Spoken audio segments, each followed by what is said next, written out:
ಏನು ಹಾಬೀಸ್? ಕೆಲವು ಬರ್ತಿರ್ತಾರೆ ರೀಡಿಂಗ್ ಬುಕ್ಸ್. எனக்கு புக் படிக்கிற காரியம் இஷ்டமா இருக்கிறது. ಅವನ್ ಲೈಫ್ ಅಲ್ಲಿ ಒಂದು ಬುಕ್ ಮುಗಿಸಿರಲ್ಲ. ஆனா அவன் பார்க்கும்போது ஒரு புக் கூட படித்து முடிச்சிருக்க மாட்டான். Reading books. நான் புக் ரீடிங் பண்றேன். Listening music. எனக்கு மியூசிக்னா ரொம்ப பிடிக்கும். டான்ஸ் ಇಷ್ಟ. எனக்கு டான்ஸ்னா ரொம்ப பிடிக்கும். ಕೆಲವರು ಬೈಬಲ್ ರೀಡಿಂಗ್ ಅಂತ ಹಾಕಿರ್ತಾರೆ. எனக்கு பைபிள் ரீடிங்னா ரொம்ப பிடிக்கும். ಹಾಕಿರ್ತಾರೆ, ಇರ್ಬೋದೇನೋ, ಒಂದ್ ವೇಳೆ ಇರ್ಬೋದು, ಇಲ್ದೇನೋ ಇರ್ಬೋದು. ஒருவேளை போட்டிருக்கலாம், இருக்கலாம், இல்லாம போலாம். ಆದ್ರೆ ಅದಕ್ಕೆ ಏನಾಗಿರುತ್ತೆ? அதுக்கு என்ன இருக்கும்? ಬುಕ್ ಓದ್ಬೇಕು ಅಂದ್ರೆ ಏನ್ ಬೇಕು? புக் படிக்கணும்னா என்ன வேணும்?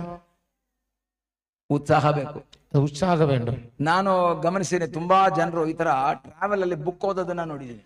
நான் அநேகரை பார்த்திருக்கேன். டிராவல்ல போகும்போது புக்கை படிப்பார்கள். ಬುಕ್ ತಗೊಂಡು ಹೋಗ್ತಾರೆ, புக் பார்த்து படிப்பார்கள். ನೋಡಿಲ್ವಾ ನೀವು ಪ್ರಯಾಣದಲ್ಲಿ ಬುಕ್ ಓದೋರ್ನ? நீங்க பார்க்கலையோ? அநேகரை பயணம் செய்யும்போது பஸ்ல எல்லாம் போகும்போது அவங்க புக்கை படித்துக் கொண்டே போவார்கள். ಬೇರೆ ಕೆಲವರು ಮೊಬೈಲ್ ಅಲ್ಲಿ ನೋಡ್ತಾ ಇರ್ತಾರೆ. சில பேர் பார்க்கும்போது மொபைல்லே படித்துக் கொண்டு போவார்கள். ಅಕ್ಕಪಕ್ಕದವರೆಗೂ ಡಿಸ್ಟರ್ಬ್ ಮಾಡೋ ತರ ಗೊರಕೆ ಹೊಡೆದು ನಿಂತು ಹೊಡಿತಾರೆ.